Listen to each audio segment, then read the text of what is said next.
சபையை குறித்து பார்த்து கொண்டிருக்கிறோம். மத்தேயு 18வது அதிகாரத்திலிருந்து ஒரு சபை என்பது எப்படி இருக்க வேண்டும், கர்த்தராகிய இயேசு கிறிஸ்து கட்டுகிற சபை என்ன மாதிரி கட்டப்பட வேண்டும் என்பதை குறித்து பார்த்து கொண்டிருக்கிறோம்.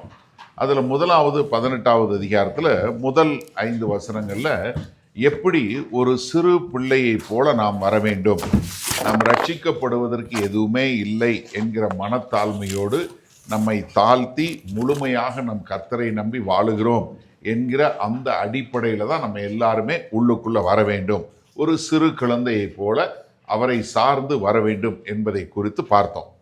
அடுத்து என்ன பார்த்தோம், நம்ம எப்படி ஒருவரை ஒருவர் பராமரிக்க வேண்டும், இல்லை அவர்களை எப்படி நாம் வழிநடத்தக்கூடிய மக்களாய் இருக்க வேண்டும்.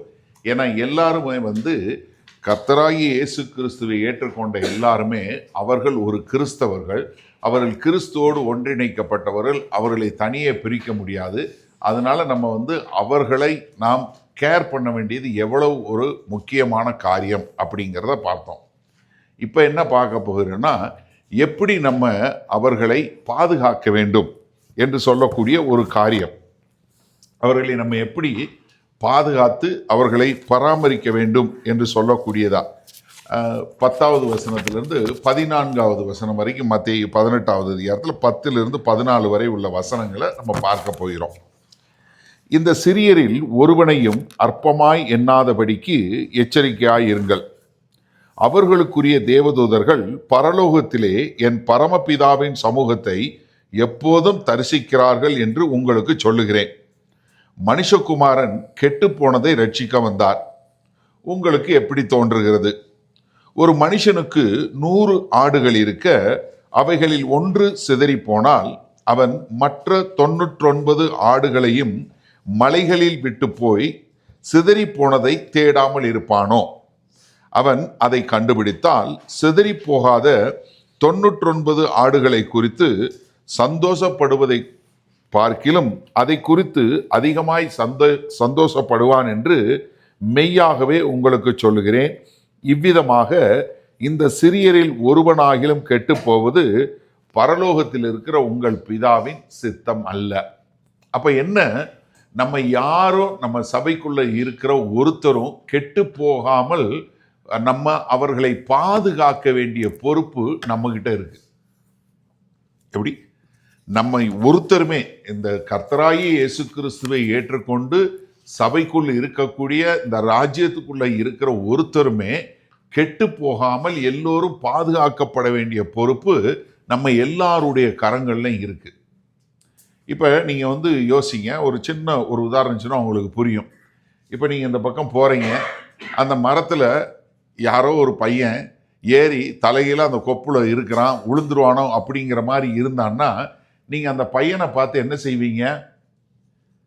எப்படி வளர்த்துருக்காங்க பாரு பிள்ளைய, சொன்னபடி கேட்குதா, எப்படி இருக்குன்னு பார்த்துட்டு போயிடுவீங்க. இதே இது உங்க பிள்ளையா இருந்தா என்ன செய்வீங்க?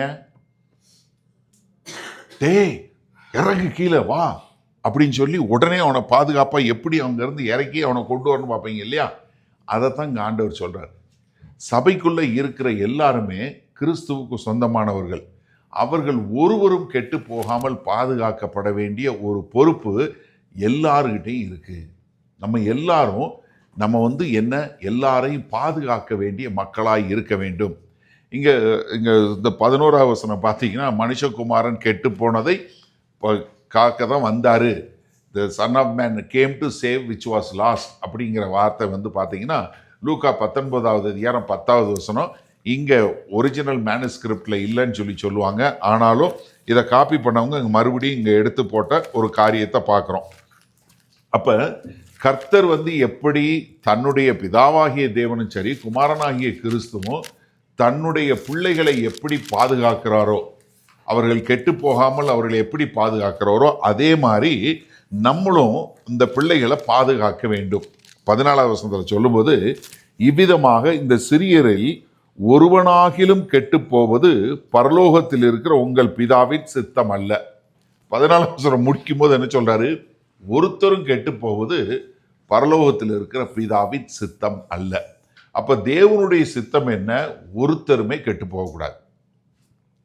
கர்த்தராகிய இயேசு கிறிஸ்துவை ஏற்றுக்கொண்டு மனத்தாழ்மையா உள்ள வர்ற எல்லாருமே அவர்கள் கெட்டு போகாமல் அவங்க முடிவு பரியந்தம் தேவனுக்குள் நிலைத்திருந்து அவர்கள் வாழ வேண்டும் என்பதுதான் தேவனுடைய சித்தமா இருக்கு. ஏன்னா 10வது வசனம் சொல்லும்போது இந்த சிறியரில் ஒருவனாகிலும், 14வது வசனம் இந்த சிறியரில் ஒருவனாகிலும் அப்படின்னு சொல்லும்போது இங்க என்ன, இங்க வரக்கூடிய கர்த்தரை ஏற்றுக்கொண்டு வரக்கூடிய யாராக இருந்தாலும் அவங்க எல்லாம் என்ன, தங்களை சார்ந்து இல்லாம தேவனை சார்ந்து தங்களை மனம் தாழ்த்தி தாங்கள் நான் கர்த்தர்கிட்ட வர்றேன்னு சொல்லி வர்ற யாராக இருந்தாலும் சரி.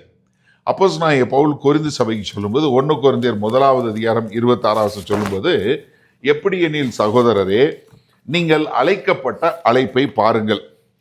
மாம்சத்தின்படி ஞானிகள் அநேகர் இல்லை. எப்படி? பெரிய ஞானவான்கள் நம்மகிட்ட இல்லை, வல்லவர்கள் அநேகர் இல்லை, பிரபுக்கள் அநேகர் இல்லை. அப்ப என்னன்னா அங்க பார்க்கும்போது நம்ம இங்க நம்ம சபையில பார்க்கும்போது கர்த்தராகிய இயேசு கிறிஸ்துவை ஏற்றுக்கொண்டு வரக்கூடிய மக்கள்ல பெரிய ஞானிகள் என்று பார்த்தீங்கன்னா கொஞ்சம் ரொம்ப ஒரு சிலர் தான் இருப்பாங்க. பிரபுக்கள் பார்த்தீங்கன்னா கொஞ்சம் பேர் தான் இருப்பாங்க. அப்போ என்ன, ஆதி திருச்சபையிலே சரி, இந்த வசனங்கள் எழுதப்பட்ட ஆதி திருச்சபையிலையும் இயேசுவை ஏற்றுக்கொண்டு வாழ்வது என்பது ஒரு துச்சமாக மதிச்சாங்க. ஏன்னா ரட்சகர் என்பது மரிப்பதில்லை.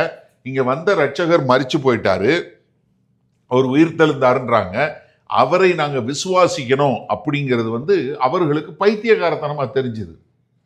அதனாலதான் என்ன சொல்றாரு, நீங்க நிறைய பேர் ஞானிகள் இல்லை, நிறைய பேர் பிரபுக்கள் இல்லை, நிறைய பேர் காரியங்கள் இல்லைன்னு. ஆனா நம்ம ஒரு சில நேரங்களில் எப்படின்னா, நம்ம எப்படியாவது கிறிஸ்தவம் பெருசா வரணும்னு சொன்னா யாராவது ஒரு பெரிய நல்ல ஒரு ரொம்ப பாப்புலர் பர்சனாலிட்டி ஒருத்தர் ரட்சிக்கப்பட்டா எவ்வளவு பேர் ரட்சிப்புக்குள்ள வந்துருவாங்க அப்படிங்கிற ஒரு எண்ணம் வரும். உங்களுக்கு எவ்வளவு பேருக்கு இருக்குன்னு ஞாபகம் உங்களுக்கு இருந்ததுன்னு தெரியல. நான் ரட்சிக்கப்பட்ட உடனே முதல்ல அவர் மட்டும் ரட்சிக்கப்பட்டார்னா எவ்வளவு பேர் அவர் ரசிகர்கள்லாம் வந்துருவாங்கன்னு சொல்லி நான்லாம் நிறைய பேர் ஜெபம் பண்ணியிருக்கேன். ஏன்னா நமக்கு உடனே என்ன வரும், அவங்க சார்னா அவங்கள பின்பற்றவங்கலாம் இயேசு கிறிஸ்துவ வந்துருவாங்கல்ல அப்படின்னு சொல்லக்கூடியது. ஏன்னா இங்க சொல்லும்போது அது அடுத்த 27 வசனம் பாருங்க. ஞானிகளை வெட்கப்படுத்தும்படி தேவன் உலகத்தில் பைத்தியமானவைகளை தெரிந்து கொண்டார், பலமுள்ளவைகளை வெட்கப்படுத்தும்படி தேவன் உலகத்தில் பலவீனமானவைகளை தெரிந்து கொண்டார், உள்ளவைகளை அவமாக்கும்படி உலகத்தின் இழிவானவைகளையும் அற்பமாய் எண்ணப்பட்டவைகளையும் இல்லாதவைகளையும் தேவன் தெரிந்து கொண்டார். நீங்க நன்றா ஒரு நிமிஷம் சிந்திச்சு பாருங்களேன். கர்த்தராகிய இயேசு கிறிஸ்து மரித்து உயிர் தெழுந்தார். இப்ப நீங்க இயேசு கிறிஸ்துவா இருந்தா உயிர் தெழுந்த உடனே என்ன செஞ்சிருப்பீங்க? கொஞ்சம் யோசிக்கல, என்ன செஞ்சிருப்பீங்க? யார் முன்னாடி முதல் தரிசனம் ஆயிருப்பீங்க? நீங்க எல்லாம் யோசிக்கிறீங்க ரொம்ப. நானா இருந்தா பிலாத்துட்ட போய், பிலாத்துவே நீயா என்னை வாரில் அடிச்சு சிலுவையில் அறைய சொன்ன பாடுறா அப்படின்னு ஒரு பிலாத்த ஒரு ஊதிட்டு பிரதான ஆசாரியர் அண்ணா காய்வா அவங்களெல்லாம் கூப்பிட்டு வச்சு என்னையவா கொலை செஞ்சீங்க? யோசிச்சு பாருங்க. ஆனால் அவர் பாருங்க, ஒரு சாதாரண சகோதரிகள் அவங்களுக்கு தான் முதல்ல தரிசனமானார். ஏன்னா கர்த்தர் பலவீனமானவைகளை தெரிந்து கொள்ளக்கூடிய தேவன். நான் நிறைய முறை பார்த்துருக்கேன், நிறைய காரியங்களில் பார்த்துருக்கிறேன். எப்பவுமே ஒரு தகுதி இல்லாத மக்களை எடுத்து தேவன் யார் என்பதை காட்டக்கூடியவர் தான் நம்முடைய தேவன். ஏன்னா அதில் தான் தேவனுக்கு மகிமை. இப்போ நம்ம ஒரு நல்ல ஒரு ஆளாக இருந்து நம்ம எல்லாம் இது பண்ணோம்னா நமக்கு என்ன மகிமை இருக்கு? ஏன்னா நீங்கள் மத்தேயு 25வது அதிகாரம் 40வது சொல்லும்போது என்ன, அவர் என்ன, என் சகோதரனாகிய இவர் சிறியவராகிய என் சகோதரில் ஒருவனுக்கு இதை செய்தீங்கன்னா அது எனக்கே செய்ததா அர்த்தம். அப்போ இங்கே எல்லா நம்ம செய்யக்கூடிய காரியம் எல்லாமே தேவனுடைய நாம மகிமைக்கென்று இருக்க வேண்டும் என்று சொல்லக்கூடியதா. எதுக்காக இப்படி பைத்தியக்காரத்தனமாக தெரிஞ்சாரு, பலவீனமானவைகளை தெரிந்து கொண்டார்னா 1 கொரிந்தியர் 1:29 சொல்லும்போது அவர் சொல்லும்போது என்ன சொல்றாரு, மாம்சமான எவனும் தேவனுக்கு முன்பாக பெருமை பாராட்டாதபடிக்கு, யாரும் ஒருத்தர் பெருமை பாராட்டாதபடிக்கு. எபேசியர் 2வது அதிகாரம் 8-9 சொல்லும்போது என்ன சொல்றாரு, நீங்க கிருபையினாலே விசுவாசத்தை கொண்டு ரட்சிக்கப்பட்டீர்கள், இது உங்களால் உண்டானது அல்ல. என்னத்துக்கு காரணம் என்ன, ஒருவரும் பெருமை பாராட்டாதபடிக்கு. அப்ப தேவனுக்கு முழு மகிமை உண்டாகதாக நம்ம என்ன செய்யக்கூடிய அப்போ மேன்மை பாராட்டுகிறவன், அடுத்த வசனம் தமிழ்ல 30வது வசனம் என்ன, இங்கிலீஷ்ல 31வது வசனம், மேன்மை பாராட்டுகிறவன் எதை, மேன்மை கர்த்தரை குறித்தே மேன்மை பாராட்ட கடத்தவன். அப்ப என்ன, God gets the glory not because of me அப்படின்னு சொல்லக்கூடியதா. அப்ப என்னன்னா, நம்ம நம்மளுடைய இன்டெலெக்ட் என்று சொல்லக்கூடிய அறிவின் மூலம் நம்ம கர்த்தர்கிட்ட வரல, நம்மளுடைய பணத்தினால நம்ம உள்ள வரல, இல்ல நம்முடைய பலத்தினால உள்ள வரல. எப்படி உள்ள வர்றோம், ஆண்டவர் தான் எல்லாமே என்று சொல்லி ஒரு சிறு பிள்ளைய போல நம்ம உள்ள வர்றோம். ஏன்னா இப்ப நம்ம கான்டெக்ஸ்ட மறந்துடக்கூடாது. சீஷர்கள் என்ன சொல்லி இது பண்ணாங்க, யாரு பெரிய ஆளுன்னு தர்க்கம் பண்ணிட்டு இருந்தாங்க. எப்படி, யாரு பெரிய ஆளுன்னு தர்க்கம் பண்ணிட்டு இருந்தாங்க. அப்பதான் ஆண்டவர் இந்த பாடத்தை சொல்லி கொடுக்கிறார். யார் நீ பெரிய ஆளா இருந்தா, நீ ஒரு சிறு பிள்ளைய இருந்தாதான் உள்ள வர முடியும். அப்படி சிறு பிள்ளையா நீ வந்தா ஒவ்வொருத்தரையும் நீ என்ன பண்ணணும், கேர் பண்ணணும்.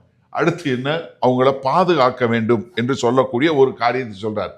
பிலிப்பியர் 2வது அதிகாரம் திருப்புங்க. பிலிப்பியருக்கு எழுதின நிருபம் 2வது அதிகாரம் முதல் 4 வசனங்கள் பாருங்களேன். பிலிப்பியருக்கு எழுதின நிருபம் 2, பிலிப்பியன்ஸ் சாப்டர் 2.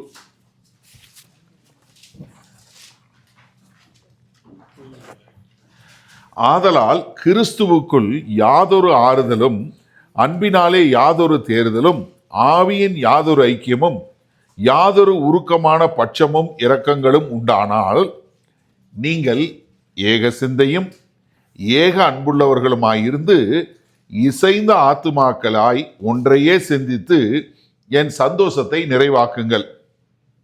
அடுத்து என்ன சொல்றாரு, ஒன்றையும் வாதினாலாவது வீண் பெருமையினாலாவது செய்யாமல் மனத்தாழ்மையினாலே ஒருவரை ஒருவர் தங்களிலும் மேன்மையானவர்களாக எண்ண கடவீர்கள். என்ன சொல்றாரு, உங்களுக்குள்ள ஏக சிந்தை இருக்கணும், ஏக அன்பு இருக்கணும், நீங்க எல்லாம் ஒரே கர்த்தரை ஞாபகம் மகிமைக்கு இருக்கணும். ஆனா நீங்க என்ன நினைக்கணும், உங்களை காட்டிலும் மற்றவர்கள் மேன்மையானவர்கள் என்று எண்ணக்கூடியதாக. இப்போ நம்ம சமுதாயத்துல சரி என்ன ஆயிடுச்சுன்னா, எப்பவுமே நம்ம மற்றவங்களை காட்டில் நம்ம பெருமையானவங்க தான் பண்ணக்கூடியதான். இப்போ என்ன நினைக்கிறாங்க, கணவன் என்ன நினைக்கிறாரு, மனைவிக்கு ஒன்றும் தெரியாதுன்னு நினைக்கிறார், உனக்கு ஒன்றும் தெரியாது அப்படின்னு. இப்போ மனைவி என்ன நினைக்கிறாங்க, அவருக்கு ஒன்றும் தெரியாது பிரதர், அவர் எல்லாத்தையும் பார்த்து நம்பி ஏமாந்துருவார் ஈஸியாக. மனைவி என்ன கணவனுக்கு ஒன்றும் தெரியாதுன்னு நினைக்கிறாங்க. இந்த பிள்ளைங்க என்ன நினைக்குது, அது இந்த கம்ப்யூட்டரு மொபைல் ஃபோன்லாம் ரொம்ப ஃபாஸ்ட்டாக பண்ண பழகிறதுனால அது என்ன நினைக்குது, உங்களுக்கு ஒன்றும் தெரியாதுன்னு நினைக்குது. இப்போ நீங்கள்லாம் சேர்ந்து சர்ச்சுக்கு வர்றீங்க, நீங்கள் என்ன நினைக்கிறீங்க, பாஸ்டருக்கு ஒன்றும் தெரியாது. ஆனால் வார்த்தை என்ன சொல்லுது, நீங்கள் உங்களை காற்றிலும் மற்றவர்கள் மேன்மையானவர்கள் என்று என்ன கடவீர்களாக. அடுத்து என்ன சொல்றாரு, அவனவன் தனக்கானவைகளை அல்ல பிறருக்கானவைகளையும் நோக்குவானாக.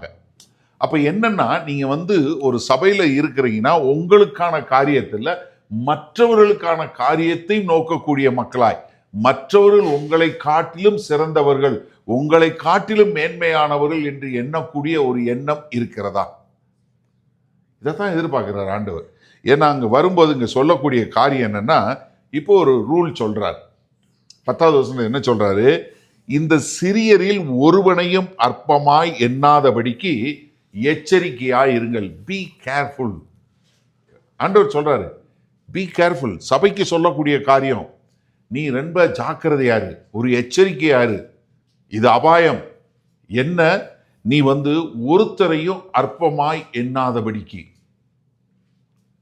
அற்பமாய் எண்ணாதபடிக்கு. நீங்க 6வது சொல்லும் என்ன சொல்றாரு, என்னிடத்தில் விசுவாசமாய் இருக்கிற இந்த சிறியரில் ஒருவன் இடரல் உண்டாக்குகிறவன் எவனோ அவனுடைய கழுத்தில் எந்திரக்கல்லை கட்டி சமுத்திர ஆழத்திலே அவனை அமிழ்த்துகிறது நலவாய் இருக்கும் என்று சொல்லக்கூடியதாக. அப்ப இங்க சொல்லும் போது என்ன, நீங்க யாரையும் உதாசீனப்படுத்தாதபடி, யாரையும் அவங்கள என்ன ரொம்ப சொல்லும்போது என்ன சொல்ற, அற்பமாய் எண்ணாதபடிக்கு, டிஸ்பைஸ் என்று சொல்லக்கூடிய பதம். அப்ப என்னன்னா, நம்ம இங்க சொல்லும்போது ஆண்டவர் என்ன சொல்றாரு, இந்த சிறியரில் அது. அப்ப நீங்க என்னன்னா பிள்ளைகளை சொல்லல, நீங்க தெளிவா புரிஞ்சு கொள்ளணும். ஏன்னா விசுவாசத்துல உள்ள மக்களை சொல்றாரு, அதுக்கு ஒரு அடையாளமா ஒரு சிறு பிள்ளையை சொல்றாரு. ஏன்னா இதை நம்ம ரொம்ப அழகாக நேர்த்தியாக தெரிஞ்சு கொள்ள வேண்டும். ஏன்னா அவர் என்ன சொல்றாரு, ஒருத்தரையும் நீங்க என்ன நினைக்காதீங்க, உங்களை காட்டிலும் அற்பமா எண்ணாதீர்கள்.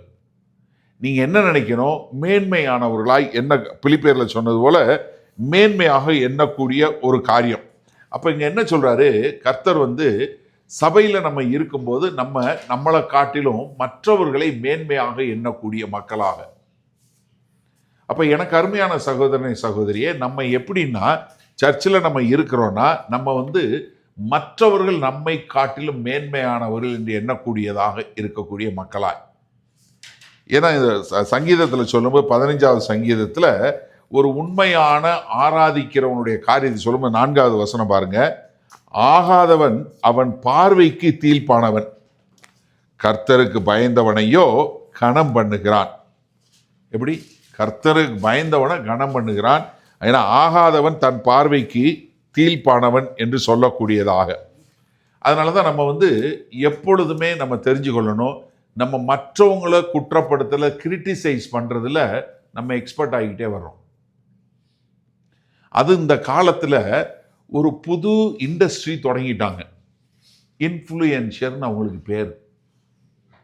அவங்க யூடியூப்பு, இன்ஸ்டாகிராமு இப்படி இதில் இருக்கிறாங்க. அவங்க வேலையை என்ன, ரீல்ஸ் போட்டுக்கிட்டே இருப்பாங்க. எதையாவது யாரை பற்றியாவது ஒரு இன்ஃப்ளூயன்ஸ் பண்ணக்கூடிய ஒரு காரியம். இப்போ அவங்க எல்லாம் என்ன செய்ய ஆரம்பிச்சிட்டாங்க, யார் காசு கொடுக்குறானோ அவனை ப்ரொமோட் பண்ணக்கூடிய மக்களாக மாறிட்டாங்க. அப்போ நீங்கள் யோசிச்சு பாருங்க, அப்போ என்ன, ஒருத்தனை மட்டம் தட்டணும், ஒருத்தனை உயர்த்தணும். ஆனால் சபையில் ஆண்டவர் என்ன சொல்றாரு, இல்லப்பா நீ எல்லாரையும் உயர்த்தக்கூடியவங்களா இருக்கணும். அப்போ நீ எச்சரிக்கையாயிரு, அற்பமாய் எண்ணாதபடிக்கு எச்சரிக்கையாயிருங்கள். ஒரு 5 காரியம் பார்ப்போம். முதலாவது, நீங்கள் எப்படி நீங்கள் இது பண்ண முடியும், அற்பமாய் எண்ண முடியும் அப்படின்னு பார்த்தீங்கன்னா, ஒன்று, ஷோயிங் ஆஃப் யுவர் லிபர்ட்டி. நம்ம எல்லாருக்கும் இந்த ஷோ ஆஃப் பண்ணுறது ரொம்ப பிடிக்கும். நீங்கள் என்னதான் கிறிஸ்தவனாக இருந்தாலும், இப்போ நீங்கள் புதுசாக ஒரு கார் வாங்கினீங்கன்னா அதை எல்லாருக்கும் காட்டி, இந்த காரில் என்னென்ன ஃபீச்சர்ஸ் இருக்குது தெரியுமா, அது இருக்குது தெரியுமா, இது இருக்குது தெரியுமா, அதனால தான் நான் அந்த வண்டி வாங்கினேன். ஃபோன் வாங்கினா, என் ஃபோனில் இது செய்ய முடியும், அது செய்ய முடியும், அப்படி பண்ண முடியும், இப்படி பண்ண முடியும். இது என்னன்னா நமக்கு இந்த ஒரு இயற்கையாக வரக்கூடிய ஒரு காரியம். ஆனால் சபைக்குள்ளே வந்த பின்பு நம்ம எப்படிப்பட்ட மக்களாக இருக்கணும்னா, நமக்கு கர்த்தர் கொடுத்த ஒரு சுதந்திரம் இருக்கு. ஆனால் அந்த சுதந்திரத்தை அனுபவிக்காத, சுதந்திரத்தை ஏற்றுக்கொள்ள முடியாத மக்களும் இருப்பாங்க. அப்போ நம்ம என்ன பண்ணக்கூடாது, நம்ம அவங்க காயப்படுறபடி, இல்லை அவங்க தங்களை சின்னவங்களா நினைக்கும்படி நம்ம என்ன பண்ணக்கூடாது, எனக்கு எல்லா வசனமும் தெரியும், நான் சொல்றதான் சரிங்கிற மாதிரி அவர்களை காயப்படுத்தி விடக்கூடாது.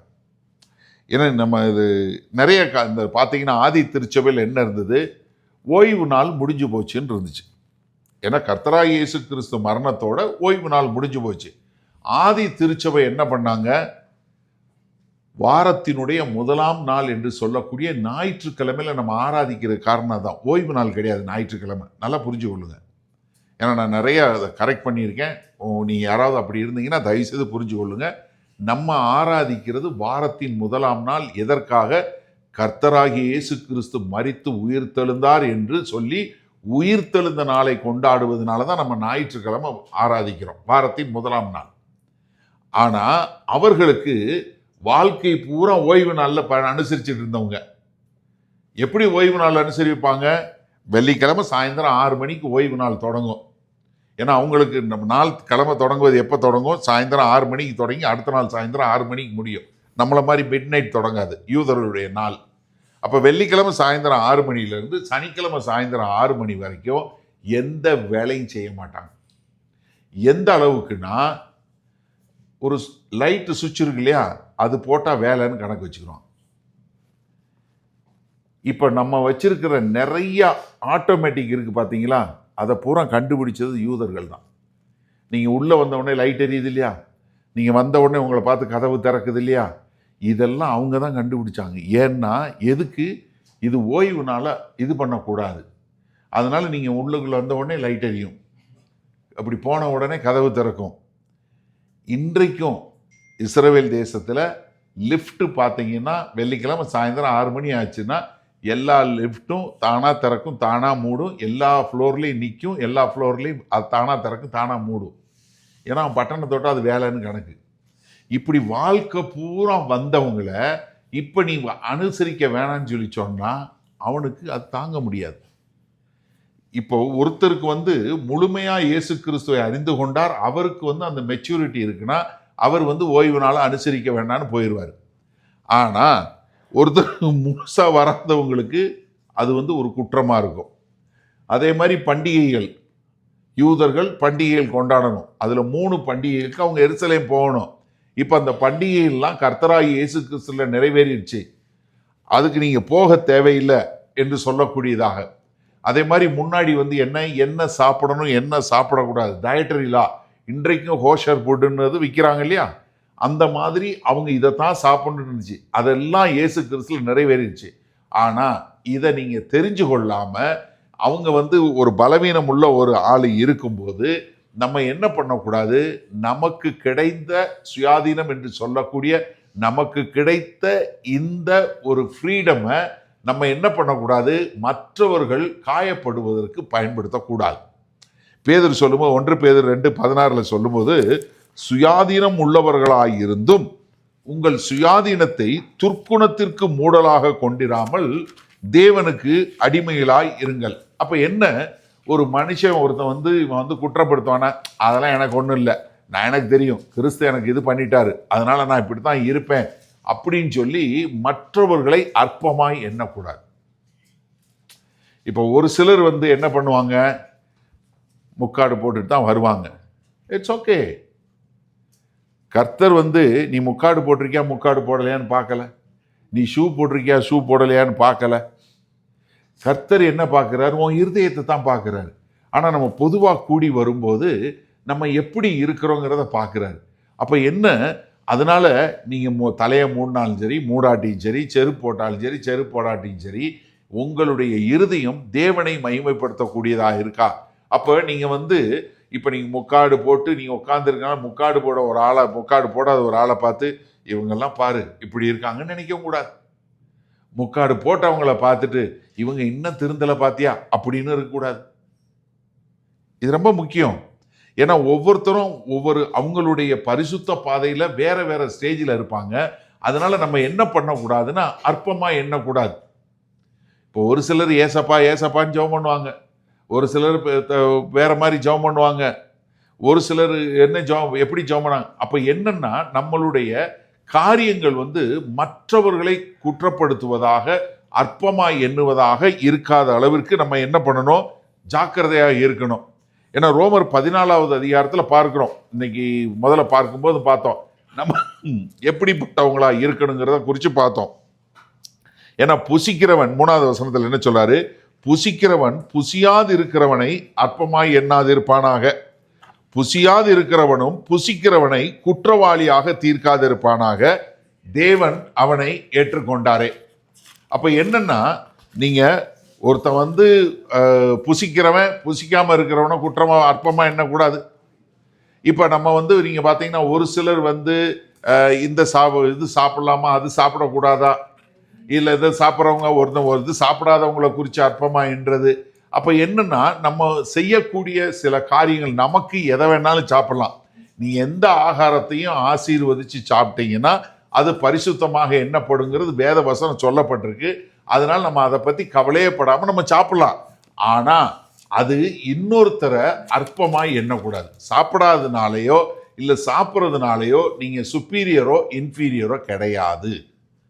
ஏன்னா அற்பமாய் எண்ணாதபடி இருக்கிறதுக்கு ஜாக்கிரதை. அப்ப என்ன, உங்களுக்கு கிடைத்த இந்த சுயாதீனம், இந்த சுதந்திரத்தை மற்றவர்களை அற்பமாய் எண்ணுவதற்கு உபயோகப்படுத்தக்கூடாது. 2வது, ஒரு தாழ்மையாய் இருக்கிறவங்கள நம்ம ஒரு அற்பமா பார்க்கறது, looking down upon the lolly.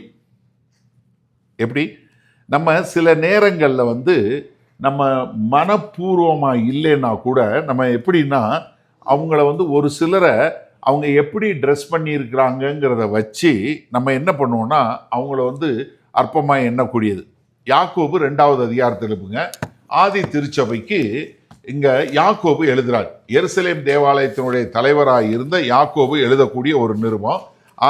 யாக்கோபு 2வது ஜேம்ஸ் சாப்டர் 2ல பாருங்க, முதல் வசனத்திலிருந்து வாசிங்களேன்.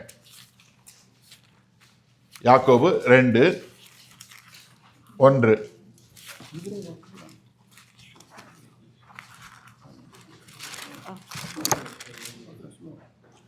என் சகோதரரே, மகிமையுள்ள நம்முடைய கர்த்தராகிய இயேசு கிறிஸ்துவின் மேலுள்ள விசுவாசத்தை பட்சபாதத்தோட பற்றி கொள்ளாதிருப்பீர்களாக. என்ன, ஒரு பார்ஷியாலிட்டியோட இருக்காத அப்படின்னு சொல்லிட்டு என்ன சொல்றாரு பாருங்க.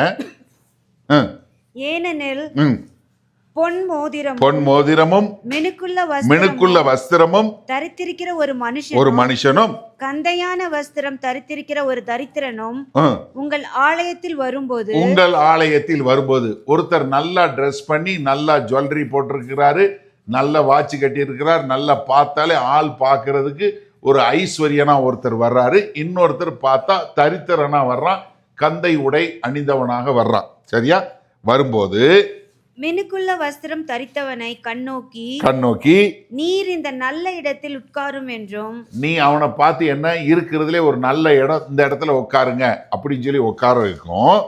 தரித்திரனை பார்த்து நீ அங்கே நில்லு, எப்பா நீ அங்கே நில்லு, உட்காராத, நீ அழுக்கான வாதுவ, நீ அங்கே நில்லு என்றும், அல்லது இங்கே என் பாதப்படி அண்டையிலே உட்காரு என்று நீ சேர்ல உட்காராத, கீழே தரையில உட்காருன்னு சொல்லி தரையில உட்கார வைக்கிறான்னு சொன்னா, உங்களுக்குள்ளே பேதகம் பண்ணி தகாத சிந்தைகளோட நிதானிக்கிறவர்களா இருப்பீர்கள் அல்லவா? அப்ப என்ன பண்றீங்க, நீங்க ஒரு பேதகத்தை கொண்டு வர்றீங்க, ஒரு பார்ஷியாலிட்டியை கொண்டு வர்றீங்க, ஒரு குற்றப்படுத்துற காரியத்தை உங்களுக்குள்ள கொண்டு வர்றீங்க. அடுத்து வாசிங்க. என் பிரியமான சகோதரரே கேளுங்கள், தேவன் இவ்வுலகத்தின் தரித்திரரை விசுவாசத்தில் ஐஸ்வர்யவான்களாகவும், யாரு உலகத்துல உள்ள தரித்திரரை விசுவாசத்துல ஐஸ்வர்யவான்களாகவும், தம்மிடத்தில் அன்பு கூறுகிறவர்களுக்கு தாம் வாக்குத்தத்தம் பண்ணின ராஜ்யத்தை சுதந்திரர்களாகவும் தெரிந்து கொள்ளவில்லையா? அப்ப என்ன, மாம்ச பிரகாரமா தரித்திரமா இருக்கிறவன ஐஸ்வர்யவானா பரலோக ராஜ்யத்துல ஐஸ்வர்யவானா தெரிஞ்சு கொண்டாரு. அதனால நீங்க என்ன பண்ணாதீங்க, அப்படி பண்ணாதீங்கன்னு சொல்லிட்டு அடுத்து என்ன சொல்றாரு பாருங்க. நீங்களோ தரித்திரரை கனவீனம் பண்ணுகிறீர்கள், அவனுக்கு போய் கனவீனம் பண்றீங்க, ஐஸ்வர்யவான்களையோ உங்களை ஒடுக்குகிறார்கள். என்ன, ஐஸ்வர்யவான் தான் உங்களை ஒடுக்குறான். என்ன, நீ என்ன சொல்லணும் என்ன சொல்லக்கூடாது அப்படின்னு சொல்லக்கூடிய காரியத்தை தடை பண்றது யாரு? ஐஸ்வர்யவான். அவர்கள் அல்லவோ உங்களை நியாயஸ்தானங்களுக்கு முன்பாக இழுக்கிறார்கள். உங்களை கேஸ் போட்டு பிரச்சனை பண்றது யாரு? பணக்காரன் தான் பண்றான். ஏன்னா அவன்கிட்ட தான் லாயர் இருக்கு, அவன்கிட்ட தான் இருக்கு, அவன் தான் உங்களை என்ன பண்றான், கோர்ட்டுக்கு இழுத்துட்டு போறான். உங்களுக்கு தரிக்கப்பட்ட நல்ல நாமத்தை அவர்கள் அல்லவோ தூஷிக்கிறார்கள். இப்படி கேஸ் போட்டு உங்க பேரை கெடுக்கிறது யாரு? இந்த பணக்காரன் தான் கெடுக்கிறான். உன்னிடத்தில் நீ அன்பு கூறுகிறது போல பிறனிடத்திலும் அன்பு கூறுவாயாக என்று வேத வாக்கியம் சொல்லுகிற ராஜரீக பிரமாணத்தை நீங்கள் நிறைவேற்றினால் நன்மை செய்வீர்கள். இப்ப நீங்க நல்லா யோசிங்களேன். நம்ம சர்ச்சுக்கு ஒரு நல்ல ஒரு பெரிய ஒரு ஆள் வர்றார், ஒரு பெரிய பதவியில் உள்ளவர் ஒருத்தர் வர்றாரு. அவர் பயங்கரமான ஆள், அவர் உண்மையிலே நல்ல இது வர்றாரு, நல்ல செல்வாக்கானார். அவர் வந்தார்னா அவருக்கு நீங்க ப்ராமினெண்ட்டாக இடம் கொடுப்பீங்களா, கொடுக்க மாட்டீங்களா? அது இருக்கக்கூடாது. சபையில் எல்லாரும் சமம். நம்ம சர்ச்சுக்கு ஒரு தம்பி வந்தார். அவர் நான் சொன்ன மாதிரி அவர் பெரிய ஆள், அவர் கீழே ஒரு 30,000 பேர் வேலை பார்க்குறாங்க, எல்லாம் பண்ணாங்க. ஃபஸ்ட்டு வீக்கு சர்வீஸு 8:30 சர்வீஸ்க்கு 8:45 வந்தார். செகண்ட் வீக்கு 8:45 வந்தார். நான் அவரை கூப்பிட்டு சொன்னேன், சர்வீஸ் ஸ்டார்ட்ஸ் அட் 8:30, நீங்கள் 8:45 8:50 வர்றீங்க, 8:30 சர்வீஸ் ஸ்டார்ட் ஆகுது அப்படின்னேன். ஓகே அப்படின்னாரு. அடுத்து ஒரு 2 வாரம் அதே மாதிரி லேட்டாக வந்தார். நான் 3ஆவது வாரம் கூப்பிட்டு சொன்னேன், அடுத்த வாரம் 8:30 வரதா இருந்தால் அந்த சர்ச்சுக்கு வாங்க, இல்லைன்னா வேறு சர்ச் நிறையா இருக்குது, நீங்கள் அங்கே போயிருங்க அப்படின்னு. I don't want you to come to this search. இதே வார்த்தை தான் சொன்னேன். ஏன்னா நீ பெரிய ஆள், நீ உன்னால் வந்து டைமுக்கு வர முடியலன்னு நீ சர்ச் வராது. நிறைய சர்ச் இருக்கு, காசு வாங்கிட்டு உன்னை ஆசீர்வதிக்கிறதுக்கு நிறைய பேர் இருக்காங்க, நீ அங்கே போய்க்கோ அப்படின்னு. அவன் இப்படி ஒரு நிமிஷம் இது பண்ணிட்டு அதுக்கப்புறம் என்கிட்ட சொன்னான், நான் பயந்தே போயிட்டேன் ஒரு நிமிஷம்.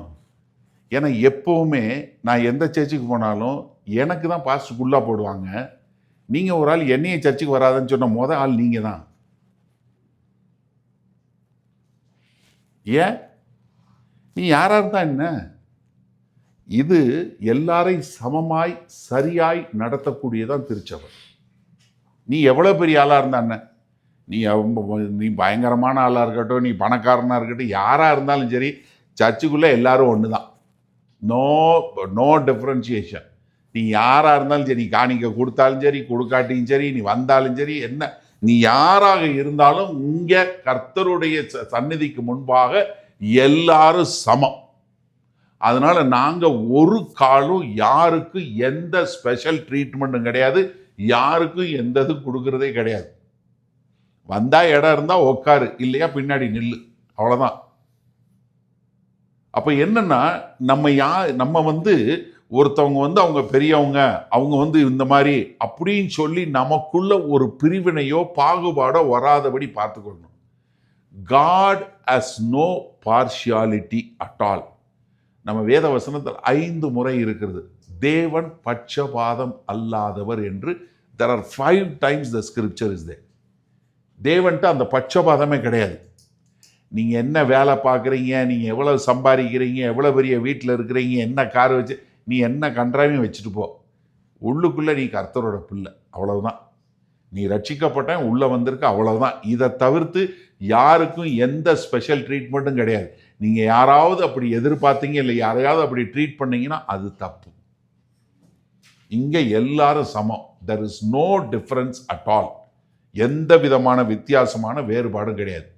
அப்போ முதல்ல உங்களுடைய சுதந்திரத்தை காட்டி நீங்கள் வந்து மற்றவங்கள அற்பமாக எண்ணக்கூடாது. ரெண்டாவது, அவங்களுடைய பதவியில் அவங்களுடைய ஆளை வைத்து நம்ம வந்து அவங்கள வந்து பண்ணக்கூடாது. மூன்றாவதாக, ஒருத்தருடைய தேவையை அறிந்து அந்த தேவையை சந்திக்காமல் இருப்பதும் அற்பமாக எண்ணுவது. நீங்கள் வந்து என்னென்னா ரொம்ப அழகாக நேர்த்தியாக தெரிஞ்சு கொள்ள வேண்டியது, நம்ம எல்லாரும் வந்து ஆதி திருச்சபையில் என்ன எல்லாரும் சேர்ந்து உணவு அருந்தினாங்க, லவ் ஃபீஸ்ட் என்று சொல்லக்கூடியதாக. 1 கொரிந்தியர் 11வது அதிகாரத்தில் 20வது 21வது பாருங்க. நீங்கள் ஓரிடத்தில் கூடி வரும்போது அவனவன் தன் சொந்த போஜனத்தை முந்தி சாப்பிடுகிறான். யாரு போஜனத்தை சாப்பிட்றான்? ஒரு நிமிஷம் இந்த வசனத்தை நல்லா பாருங்களேன். நீங்கள் கூடி வரும்போது அவனவன் அடுத்தவன் சாப்பாட்டை சாப்பிட்றான்னு எழுதல. ஹலோ, கொஞ்சம் கவனமாக பைபிள் வாசிங்க. என்ன எழுதியிருக்கு? நீங்கள் எல்லாம் கூடி வர்றீங்க, கூடி வந்த உடனே நீங்கள் என்ன பண்ணுறீங்க? அவனவன் தன் போஜனத்தை, சொந்த போஜனத்தை முந்தி சாப்பிடுகிறான். இது தப்பா?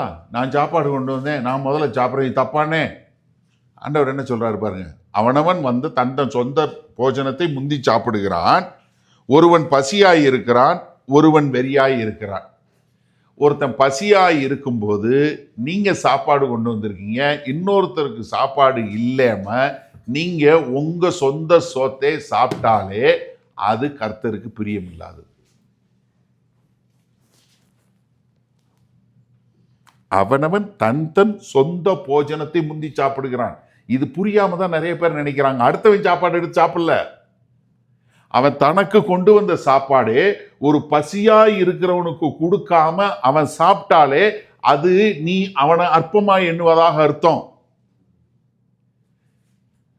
அப்போஸ்தலனாகிய பவுல் ரொம்ப தவறுதலாக இன்னைக்கும் எல்லா சபைகளையும் எடுத்து காணிக்கைக்கு உபயோகப்படுத்த 2 கொரிந்தியர் 9வது அதிகாரம். அவர் அதை காணிக்கைக்கே எழுதலை. நீங்கள் போய் எடுத்து நல்லா வாசிச்சு பாருங்க. 2 கொரிந்தியர் 8வது அதிகாரமும் 9வது அதிகாரமும் அதுக்கு பேர் தர்ம பணம்னு தமிழில் எழுதியிருக்கும். அது எதுக்காக? எருசலேமில் பஞ்சத்தில் இருக்கிற மக்களுக்கு இங்கிருந்து உதவி செய்வதற்காக எடுக்கிறது. அது காணிக்கைக்கே எழுதலை. இன்றைக்கு சபைகளில் எடுத்து அதை காணிக்கைக்குன்னு தவறுதலாய் ரொம்ப அசிங்கமாக கேவலமாக உபயோகப்படுத்துகிறாங்க. அது காணிக்கைக்கு எழுதலை. அப்போஸ்தலனாகிய பவுல் எங்கேயும் காணிக்கை வாங்கலை. என்ன தர்ம பணம் வாங்குறாரு, தர்மம் செய்யுங்கிறாரு, சேரிட்டி பண்ணுங்கிறாரு. ஏன்னா அங்க ஒரு சகோதரன், எருசலேம்ல உள்ள சகோதரன் என்ன பண்றான், அவன் பஞ்சத்தில் இருக்கான், அவனுக்கு சாப்பாட்டுக்கு நீ காசு கொடு. அதுக்கு என்ன பிரின்சிபல் எடுக்கிறாரு தெரியுமா? வனாந்திரத்துல கர்த்தர் மன்னாவை பொழிய பண்ணாரு. என்ன பண்ணாரு? எல்லாரும் ஒரு ஓமார் அளவு எடுத்துக்கொள்ளுங்க. ஆனா அதிகமா எடுத்தவன் என்ன பண்ணணும்? குறைவா எடுத்தவன்ட்ட கொடுக்கணும். so that எல்லாருக்கும் அளவா கிடைக்கணும். ஏன் அதிகமா எடுத்தவன் குறைவா எடுத்தவனுக்கு கொடுத்தான்? வச்சிருந்தா கெட்டு போயிடும். முதல்ல எல்லாரும் செய்யல. இதை நீங்க போய் யாத்திராகம் புஸ்தகம் எடுத்து வாசிச்சு பாருங்க. ஆண்டவர் சொன்னாரு, ஒரு ஓமார் அளவுக்கு மேல நீ வைக்கல, எடுக்காத, எடுத்தா நீ கொடுத்துருன்னு. கொஞ்சம் பேர் எடுத்து கொண்டு வந்து உள்ளுக்குள்ள வச்சான், அது கெட்டு போய் நாத்த அடிச்சது. அதே மாதிரி சொன்னாரு, 6வது நாள் மட்டும் நீ 2 மடங்கு எடுத்துக்கோ, 7வது நாள் போய் நீ தேடாத வராதுன்னு சொன்னாரு. 7வது நாள் போய் நம்மால் தேடினான். அதை எடுத்தான் சொல்றாரு, எப்பா சபையில நீ வரும்போது மற்றவர்களுக்கு தேவை இருக்கும்போது அந்த தேவையை நீ செய்யாம உன்னுடைய சொந்த காரியத்தை உன் சொந்த அலுவலுக்காக நீ பண்ணேன்னா அது தேவனுக்கு பிரியமானது இல்லைங்கிறாரு. அவனவன் தன் தன் சொந்த போஜனத்தை முந்தி சாப்பிடுவது, ஒருவன் பசியா இருக்கையில நீங்க சாப்பிடுவதே அது தேவனுக்கு உகந்ததல்லங்கிறாரு. யோசிச்சு பாருங்க. அப்ப நம்ம எப்படிப்பட்ட மக்களாக இருக்கணும்? நம்ம எல்லாருடைய தேவையை சந்திக்கக்கூடிய மக்கள். ஒருத்தர் பசியா இருக்கிறான முதல்ல அவனுக்கு நம்ம கொடுக்கக்கூடிய மக்களா இருக்கணும். அதுல 22வது வசனம் பாருங்க, 1 கொரிந்தியர் 11:22 பாருங்க. புசிக்கிறதற்கும் குடியிருக்கிறதுக்கும் உங்கள் வீடுகள் இல்லையா? தேவனுடைய சபையை அசட்டை பண்ணி இல்லாதவர்களை வெட்கப்படுத்துகிறீர்களே. எப்படி? நீ தேவனுடைய வீட்டுக்கு வரும்போது அவனுக்கு சாப்பாடு கொடுக்க வேண்டியது ஒண்ணு, ஆனா நீ அதை கொடுக்காத போது நீ என்ன பண்ற? அவனை அசட்டை பண்ற, நீ அற்பமா எண்ணுகிற. உங்களுக்கு நான் என்ன சொல்லுவேன்? இதை குறித்து உங்களை புகழுவேனோ? புகழேன். இதை குறித்து உங்களை பாராட்டுவேனா? என்ன பாராட்ட மாட்டேன். ஏன்னா ஒருத்தருக்கு ஒரு தேவை இருக்கு அப்படின்னு உங்களுக்கு தெரிஞ்ச போது அந்த தேவையை நிவர்த்தி பண்ணக்கூடிய மக்களா இருக்கணும். ஏன்னா உங்களுக்கு இருக்கு, உங்க சொந்த சாப்பாடு தான். அப்ப என்னன்னா, என்கிட்ட இருக்கும்போது இன்னொரு சகோதரனுக்கு இல்லை அப்படின்னு சொல்லி வரும்போது நான் என்ன பண்ணக்கூடியவனா இருக்கணும்? அந்த தேவையை முதல்ல பூர்த்தி பண்ணக்கூடியவனா இருக்கணும், என்னுடைய தேவை அல்ல. அதனாலதான் பிலிப்பியர் 2வது அதிகாரம் முதல் 4 வசனம் வாசிச்சோம் இல்லையா? அவனவன் தனக்கானவைகளை அல்ல, தனக்கானவைகளை மாத்திரமல்ல பிறருக்கானவைகளையும் நோக்குவானாக. அப்ப நான் என்ன பண்ணணும்? என்னுடைய தேவைகள் அல்ல. அதனாலதான் இது ஒரு குடும்பம். சபை என்பது கர்த்தருடைய குடும்பம். அப்ப இந்த குடும்பத்துல ஒரு சகோதரன், என் சகோதரன் பட்டினியா இருக்கும்போது நான் மட்டும் செழிப்பா சாப்பிட்டேன்னா அது என்ன? அவன் அசட்டை பண்ணுகிறேன்னு அர்த்தம். ஒருத்தன் குளிர்ல உட்கார்ந்து இருக்கும்போது God bless you brother, God will keep you warm சொல்லிட்டு போனா என்ன அர்த்தம்? அவன் பசியா இருக்கும்போது கர்த்தர் உன்னை போஷிப்பார், நல்லா ஜெபம் பண்றேன், நானும் உங்களுக்கு ஜெபம் பண்றேன் அப்படின்னா யோசிச்சு பாருங்க. அப்ப என்ன? 3வது காரியம் என்ன? நீங்க மற்றவர்கள் தேவை இருக்கும்போது உங்களுடைய சுய தேவையை பூர்த்தி செய்து அவர்களை அற்பமாய் பண்ணக்கூடியது. 4வது, ஒருத்தருடைய பிசிக்கல் அப்பீரியன்ஸ். அவங்க எப்படி முதல்ல ஐஸ்வர்யவான் பார்த்த மாதிரி ஒருத்தருடைய வெளியரங்கமான தோற்றத்தை பார்த்து நம்ம ஒரு முடிவு செய்யவே கூடாது, அவங்கள அற்பமா எண்ணவே கூடாது. ஏன்னா 2 கொரிந்தியர் 10வது அதிகாரம் ரொம்ப ஒரு அருமையான ஒரு காரியம். அதுல 10வது வசனம் பாருங்களேன். அவங்க சொல்றாங்க, அப்போஸ்தலனாகிய பவுலை குறித்து, அவனுடைய நிருபங்கள் பார யோசனையும் பலமும் உள்ளவைகள், சரீரத்தின் தோற்றமோ பலவீனமும் வசனமும் அற்பமாய் இருக்கிறது என்கிறீர்களே. பவுலுக்கே இந்த நிலைமை. எப்படி? லெட்டரெல்லாம் எழுதினார்னா பயங்கரமா எழுதுறாரு, ஆனா ஆள் நேக்கில் பார்க்க இந்த மாதிரி இருக்கான் அப்படின்னு சொல்லக்கூடியதா. அப்போ ஒரு தோற்றத்தை பார்த்து நம்ம எப்படிப்பட்ட ஒரு மக்களாக எடைபடக்கூடியதா, ஒவ்வொரு மக்களையும் நம்ம எப்படி பார்க்கக்கூடியவங்களா இருக்கிறோம். சபைக்குள்ளே வரும்போது ஒருத்தருடைய சரீரத்தை பார்த்து நம்ம முடிவு பண்ணுறோமா? சரீர அளவை குறித்து சிந்திங்க. அதாவது நம்மளை அறியாமல் ஒருத்தர் மேலே ஒரு பாசம் உண்டாகும், ஒருத்தர் நம்ம ஐக்கியத்தில் வருவோம். அதில் எந்த மாறுபாடான கருத்தும் கிடையாது. அதை பற்றி நான் சொல்ல. அதுக்காக நீங்கள் மற்றவர்களை உதாசீனப்படுத்தி நான் உங்களுக்கு பிடிச்சவங்ககிட்ட மட்டும்தான் நான் பேசுவேன்னு சொல்லி சொன்னீங்கன்னா நீங்கள் மற்றவங்கள அற்பமாக நடத்துறீங்கன்னு அர்த்தம். நாங்கள் முதல்ல இங்கிலீஷ் சர்ச் ஆரம்பித்த போது நிறையா ஈஸ்ட் யூரோப்பியன் இந்த மாதிரி நிறைய பேர் வருவாங்க, வெள்ளைக்காரங்க எல்லாரும் வருவாங்க. ரொம்ப அருமையாக அவங்கெல்லாம் பயங்கரமாக குணமாவாங்க, எல்லாம் ஆவாங்க. ஆனால் சம்ஹவ் ஒருத்தருமே ஒரு 3 மாதம் இல்லை 4 மாதத்துக்கு அப்புறம் அவங்களால இருக்க முடியல. என்ன காரணம்னா, நம்ம ஆளுங்க என்ன தான் இது பண்ணாலும் சர்வீஸ் முடிஞ்ச உடனே எல்லாம் உட்காந்து இங்கே தமிழில் கதை பேசி ஒரே சிரிப்பு, ஒரே ஜோக்கு இது பண்ணோம். அதனால கொஞ்ச நாளுக்கு அப்புறம் அவங்க என்ன தான் இருந்தாலும் அதுக்கப்புறம் பார்ப்பானுங்க, அப்படியே கொஞ்சம் கொஞ்சமாக இதாகி அதுக்கப்புறம் வெளியே போயிடுவாங்க. எல்லாம் நல்லா இருக்கு, எல்லாம் சரியா இருக்கு, ஆனால் என்ன, எங்களால் ஐக்கியத்தில் வர முடியல. வை? பிகாஸ் எங்களை நீங்கள் இப்போ நீங்கள் ஒரு வெள்ளைக்காரனை வச்சுட்டு நீங்கள் தமிழில் பேசி சிரிச்சிங்கன்னா என்ன அர்த்தம்? I don't care about you, அதான் அர்த்தம். அப்போ நீங்கள் அவங்கள அற்பமாக எண்ணக்கூடிய ஒரு காரியம். அப்போ அப்படியே அற்பமாக எண்ணக்கூடாது என்று சொல்லக்கூடியதாக டிஎல் மூடி, நம்ம எல்லாருக்கும் தெரிஞ்ச ஒரு பெரிய பயங்கரமான ஒரு ஆள். அவரை பற்றி சொல்லும்போது, he preached the gospel to queen but he murdered queen's இங்கிலீஷ்னு சொல்லுவாங்க. ஏன்னா அவரோட இங்கிலீஷ் ரொம்ப மோசமாக இருக்கும், அவர் அவ்வளோ சரியாக பேச மாட்டார் அப்படின்னு சொல்லக்கூடியதா. ஆனால் கர்த்தர் எவ்வளவு வல்லமையாக பயன்படுத்தினார். அப்போ என்னென்னா, நம்ம இப்படி தோற்றத்தின் அடிப்படையில் அவங்கள பட்சபாதம் வைப்பது. கடைசி 5வதாக,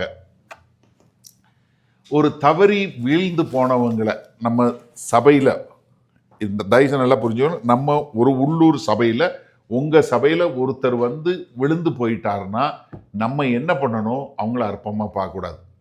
கலாத்தியர் 6வது அதிகாரத்து இருப்புங்க. ஏன்னா இங்கே ஒரு இன்ஸ்ட்ரக்ஷன் இருக்குது, அதே சமயத்தில் ஒரு வார்னிங்கும் நம்ம கர்த்தர் கொடுத்துருக்கிறார். சரியா?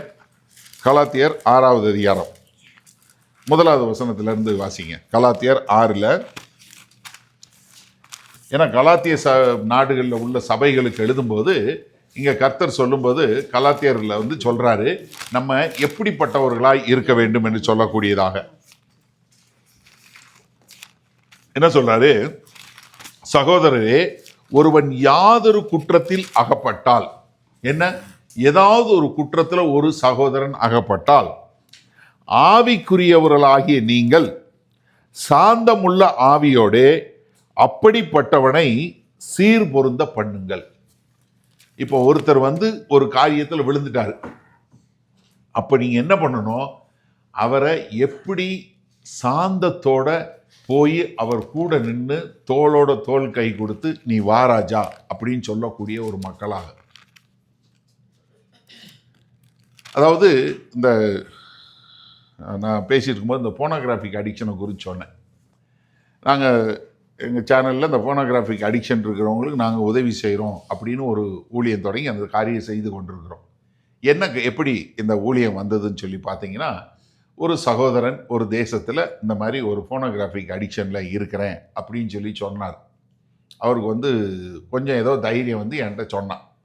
நான் சொன்னேன், ஒன்றுமே பிரச்சனை இல்லை தம்பி, டெஃபினட்டாக ஐ வில் ஹெல்ப் யூன்னு சொல்லி நான் அவனுக்கு 1-to-1 மென்டர் பண்ணி எல்லாம் பண்ணேன். அவனுக்கு என்ன ஒரு பெரிய ஆச்சரியம்னா, அண்ணன் ஒரு நாள் கூட என்னைய குற்றப்படுத்தவோ என்னைய ஒரு மாதிரி பார்க்கவே இல்லை. மாறாக அவங்க காட்டின பாசம் என்னை பிரமிக்க பண்ணிச்சு. இப்படி ஒரு ஊழியம் செய்ய முடியுமா அப்படின்னு சொல்லி அவனுக்குள்ள ஒரு பெரிய ஒரு ஆச்சரியம். கொஞ்ச நாளுக்கு அப்புறம் அவன் க்ளீன் ஆனான். அதுக்கப்புறம் நான் சில காரியங்கள்லாம் சொன்னேன், அதெல்லாம் செஞ்சான், எல்லாம் சரியாச்சு. இப்போ நாங்கள் அந்த வீடியோ போட்டதுனால நிறைய பேர் கூப்பிட்டாங்கல்ல, அதில் ஒரு சிலரை அவனுக்கு கொடுத்து நீ அவங்களுக்கு ஊழியம் பாடுறான்னு இப்போ அவன் பண்ண ஆரம்பித்தான். இப்போ நிறைய ஊர்களில் நாங்கள் இந்த மாதிரி ஆளுங்க வச்சுருக்கிறோம். ஏன்? நம்ம குற்றப்படுத்தலை. எப்பா, கர்த்தர் உனக்குன்னு ஒரு நோக்கம் வச்சிருக்கிறார். நீ விழுந்துட்ட, உனக்கு தெரியுது நீ விழுந்துட்டேன்னு, உன்னைய கர்த்தர் எடுத்து கட்டுவார். அதுக்கு நான் சாந்தமாக அவன் கூட இருந்து அவனை எடுத்து கட்ட, சாந்தமாய் என்ன பண்ணுங்க, சாந்தமுள்ள ஆவியோட அப்படிப்பட்டவர்களை சீர்பொருந்த பண்ணுங்கள்.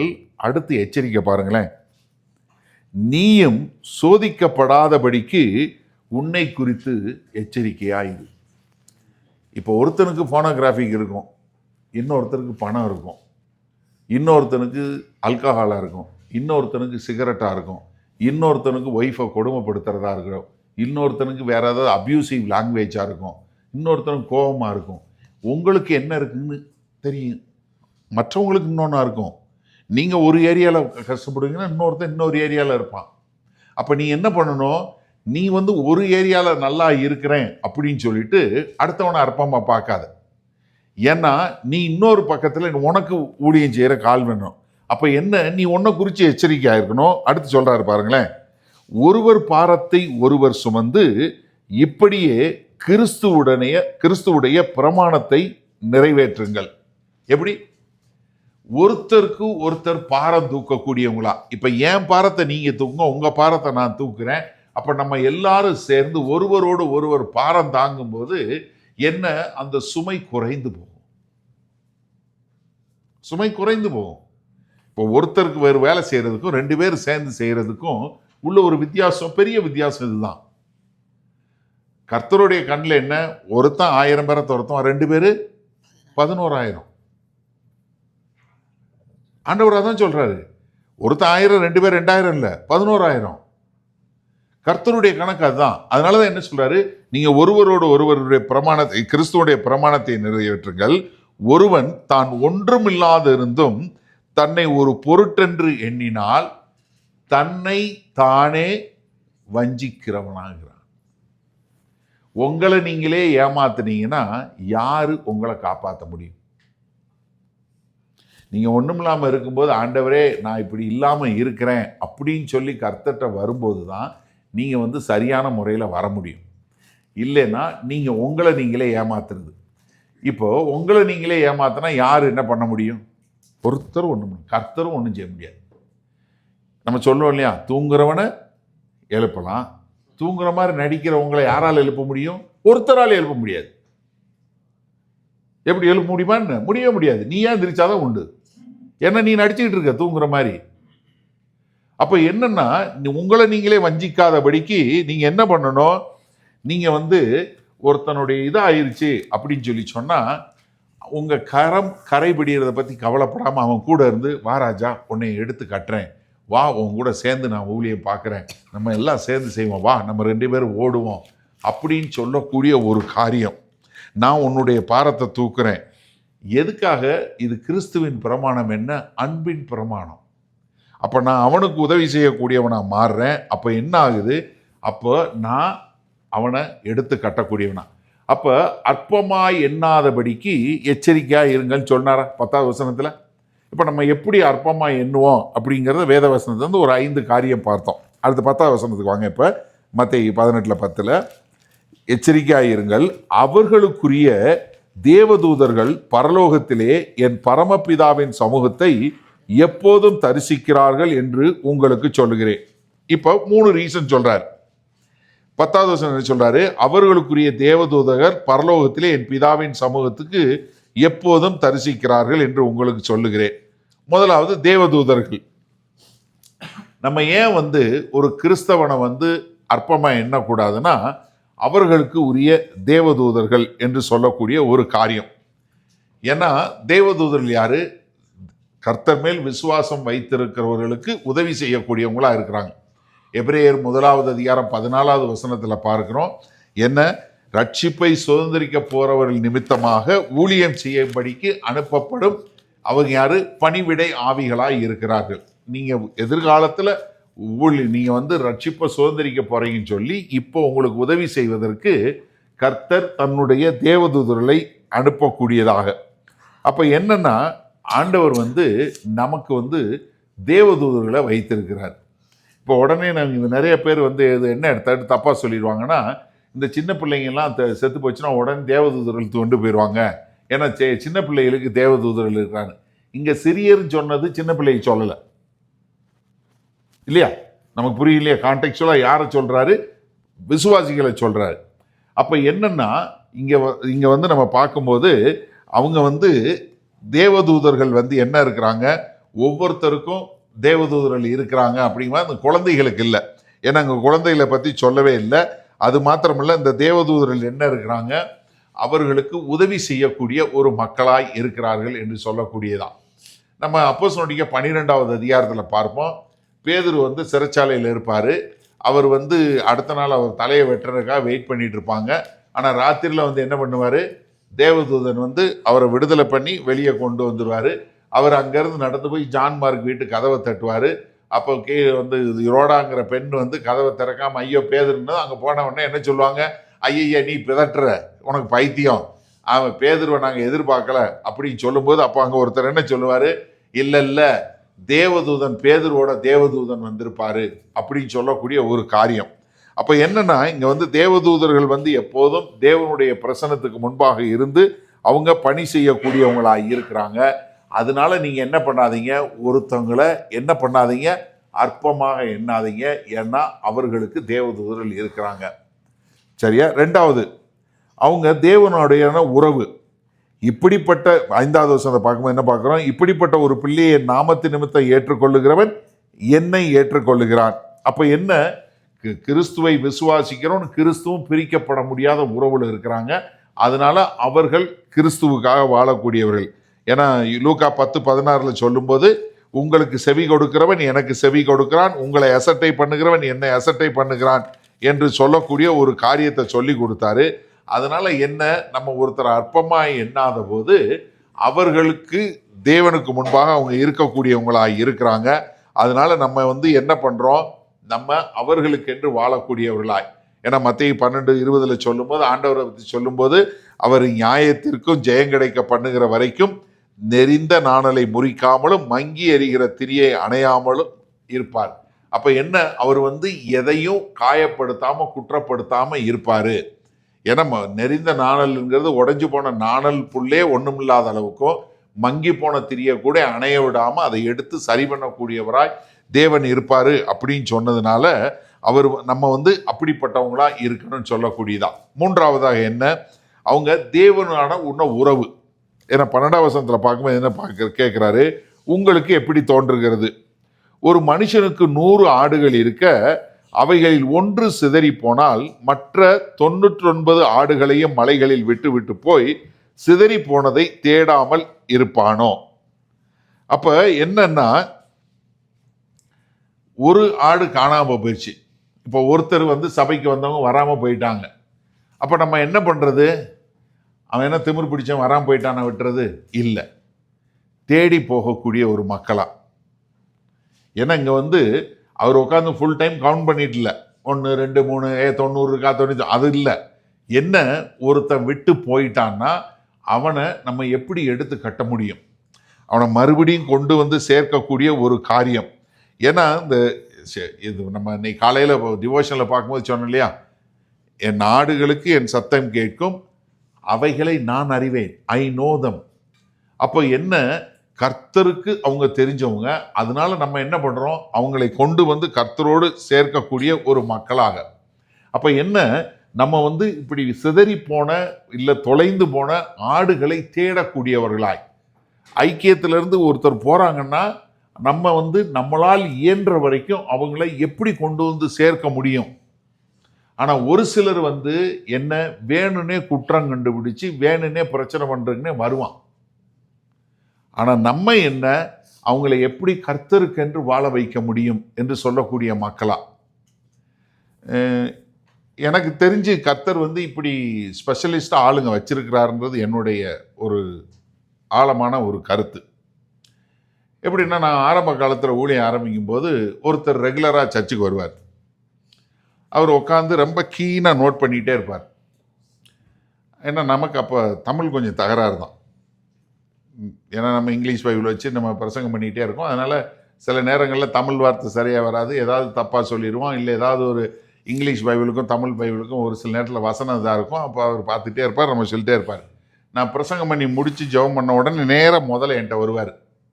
பிரதர் அப்படின்னு பாயிண்ட் 1, நீங்கள் இந்த வசனம் இது தப்பாக சொன்னீங்க, இந்த இடத்துல நீங்கள் இந்த வார்த்தை சொன்னீங்க, அது தப்பாக உச்சரிச்சிங்க, இப்படி ஒரு 5-6 ஒவ்வொரு முறையும் வந்து சொல்லுவார்.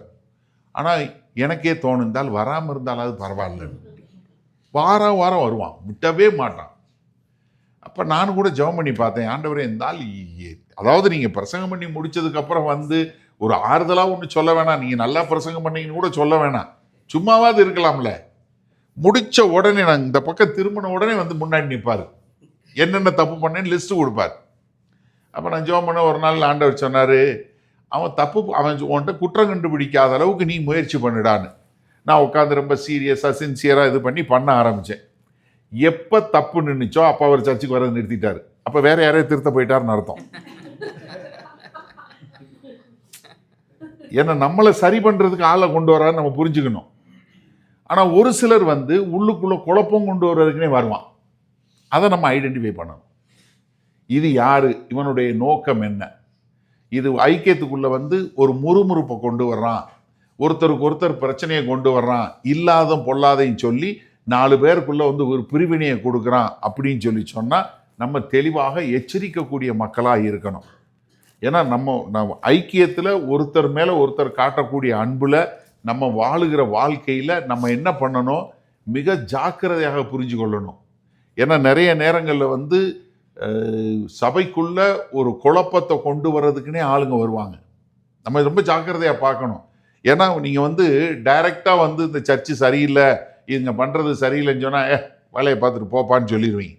அப்படி சொல்லவே மாட்டான். என்ன அருமையான சர்ச்சு, ரொம்ப நல்லா இருக்கு, என்ன எனக்கு ரொம்ப பிடிச்சிருக்கு, ரொம்ப எல்லாமே நல்லா நடக்குது, ஒன்று தான் குறை அப்படின்னு ஆரம்பித்தான்னா, எப்பா குறை இருந்தால் நீ முழங்கால் போட்டு ஜெபம் பண்ணு, ஏன்ட்ட சொல்லாதன்னு சொல்லணும். அப்படி குறை இருந்துச்சுன்னா அவர்கிட்ட போய் சொல்லு.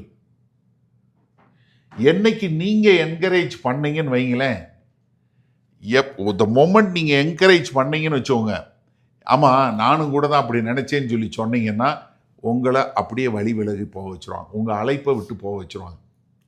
நான் நிறைய பேர், நான் ஒருத்தர் 2 பேர் இல்லை, நிறையா நல்ல கர்த்தரால் அபிஷேகம் பண்ணப்பட்டு அழைக்கப்பட்டவர்கள் தங்களுடைய ஊழியத்தை இழந்து, தங்களுடைய அழைப்பை இழந்து சும்மா வீட்டுக்குள்ளே இருக்க அநேகரை எனக்கு தெரியும். நம்ம சபையிலே இருந்து கற்றுக்கொண்டவர்கள் இன்னைக்கு ஒன்றும் இல்லாமல் இருக்கிறவங்க எனக்கு தெரியும். சும்மா வீட்டில் உட்காந்துருப்பான், எல்லாரையும் குற்றம் சொல்லுவான், அவனும் எதுவும் செய்ய மாட்டான். நல்லா பாருங்க நீங்கள் ஏன்னா கர்த்தர் வந்து என்ன சொன்னார், ஒரு மரம் அதன் கனியினால் அறியப்படும். அப்போ நீங்கள் வந்து அவங்களுடைய வாழ்க்கையை பாருங்கள், வந்து குழப்பம் பண்ணுறதுக்குன்னே ஒரு சிலர் வருவான். அப்போ நம்ம ரொம்ப ஜாக்கிரதையாக, ஆனால் உண்மையிலே வந்து தொலைந்து போகிற ஆடை தேடி கண்டுபிடிக்கக்கூடிய மக்களாக இருக்கணும். அப்போ தேடி கண்டுபிடிக்கும் போது 13ஆம் வசனம் பாருங்கள், அவன் அதை கண்டுபிடித்தால் சிதறிப்போகாத 99 ஆடுகளை குறித்து சந்தோஷப்படுகிறதை பார்க்கிலும் அதை குறித்து அதிகமாய் சந்தோஷப்படுவான் என்று மெய்யாகவே உங்களுக்கு சொல்லுகிறேன். ஏன்னா கர்த்தருக்குள்ள பலமாய் இருக்கிறவங்களை காட்டிலும் பலவீனமாக விழுந்து போன ஒரு ஆளை கொண்டு வந்து சேர்க்கும்போது என்ன வருது, அவங்களுக்குள்ள அப்படி ஒரு சந்தோஷம் வருது. 14ஆம் வசனம், இவ்விதமாக இந்த சிறியரில் ஒருவனாகிலும் கெட்டுப்போவது பரலோகத்தில் இருக்கிற உங்கள் பிதாவின் சித்தம் அல்ல. இப்போ இதே ஓமானத்தை எடுத்து லூக்கா எழுதும்போது லூக்கா 15ஆவது அதிகாரத்தில் 3 இந்த காரியத்தை சொல்றார். அவர் சொல்லும்போது என்ன சொல்றாரு, அவர்களுக்கு அவர் சொன்ன ஓமையாவது, உங்களில் ஒரு மனுஷன் 100 ஆடுகளை உடையவனாயிருந்து அவைகளில் ஒன்றை காணாமற் போனால் 99 ஆடுகளை வனாந்தரத்திலே விட்டு காணாமற் போன ஆட்டை கண்டுபிடிக்கும் அளவும் தேடி திரியானோ. கண்டுபிடித்த பின்பு அவன் சந்தோஷத்தோடு அதை தன் தோளில் மேல் போட்டுக்கொண்டு வீட்டுக்கு வந்து சிநேகிதரையும் அயலகத்தாரையும் கூட வரவழைத்து, காணாமற் போன என் ஆட்டை கண்டுபிடித்தேன், என்னோட கூட சந்தோஷப்படுங்கள் என்பான் அல்லவா. அதே போல மனம் திரும்ப அவசியமில்லாத 99 நீதிமான்களை குறித்து சந்தோஷம் உண்டாகிறதை பார்க்கிலும் மனம் திரும்புகிற ஒரே பாவியின் நிமித்தம் பரலோகத்திலே மிகுந்த சந்தோஷம் உண்டாயிருக்கும் என்று உங்களுக்கு சொல்லுகிறேன். அதைத்தான் இங்க என்ன சொல்றாரு, மத்தேயு 18 சொல்லும்போது இங்க பிலீவருக்கு சொல்றாரு, லூக்கா 15 சொல்லும்போது அன்பிலீவருக்கு சொல்றாரு. ரெண்டுக்குள்ள வித்தியாசத்தை புரிஞ்சுக்கணும். லூக்கா 15ல் அன்பிலிவருக்கு சொல்றாரு. நம்ம மத்தேயு 18வது அதிகாரம் எதுக்கு? சபைக்கு சொல்றது.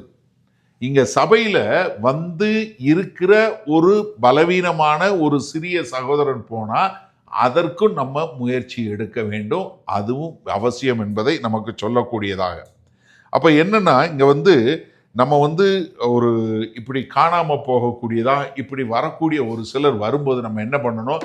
அவர்களை அரவணைத்து தேவனுடைய அன்புல கெட்டக்கூடியதாக. ஏன்னா நீங்க வந்து இதை இஸ்ரவேல் தேசத்துல இருந்த ஆவிக்குரிய தலைவர்கள் இது எதுவுமே பொருந்தாது, அவங்க அப்படி பண்ணவே இல்லை. அதனாலதான் சபைக்கு ஆண்டவர் சொல்லும்போது நீங்க அப்படி இருக்கக்கூடாது.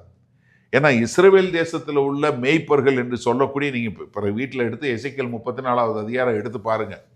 ஒரு மேய்ப்பன் எப்படி இருக்கணுங்கிறது ரொம்ப அழகா சொல்லி கொடுக்குறாரு. நீங்க வந்து எப்படி நசலானவங்களை பலவீனமானவங்களை எப்படி பண்ணணும் அப்படின்னு. ஆனா நீங்க என்ன பண்றீங்க?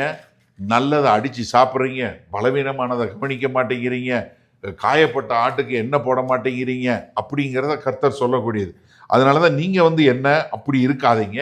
நீங்க அவர்களை தாங்கக்கூடிய மக்களாய், அவர்களை உதாசீனப்படுத்தாம அற்பமா எண்ணாம ஒன்றாக சேர்க்கக்கூடிய மக்களாக இருங்க அப்படின்னு சொல்லக்கூடியது.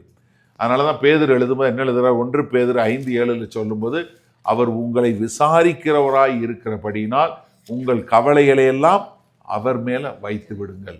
அப்போ ஒரு divine exchange should take place. உங்களுடைய கவலையெல்லாம் கர்த்தருக்கு போகக்கூடியதாக. அப்ப என்ன இதுல வந்து நல்லா தெரிஞ்சுக்கொள்ளுங்க, கர்த்தருக்கு யாராவது இவங்கெல்லாம் ஃபேவரெட்டு, இவங்க ஜெபம் பண்ணா கர்த்தர் கேட்பாரு அப்படி இல்லவே இல்லை. நல்லா புரிஞ்சு கொள்ளுங்க. ஏன்னா நம்மகிட்ட நிறைய நேரங்களில் நம்மகிட்ட என்ன வந்துடுதுன்னா, அண்ணன்ட்ட போய் சொன்னா ஆண்டவர்கிட்ட பேசிடுவார், ஆண்டவர் சொல்லிடுவார். எங்கள் ஊழியக்காரர் அவர் வல்லமையான ஊழியக்காரர்னு அவர்கிட்ட சொன்னால் அப்படியே கர்த்தர் கேட்டுருவார். யோசிச்சு பாருங்களேன், என்ன ஒரு மதியினம், என்ன சிந்திச்சு பாருங்க. கர்த்தர் வந்து ஒரு என்னைய ஃபேவர் நீங்கள் ஃபேவர் இல்லாத ஆள் நடத்துகிறாரு, அப்படியே வச்சிருக்கிறாரு.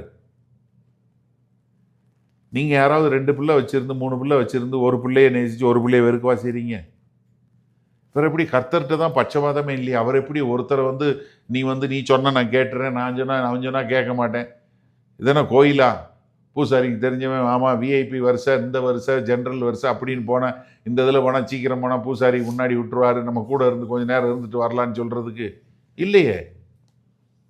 அப்படி இல்லை. நம்ம தேவன் முன்னாடி அப்படி இல்லை.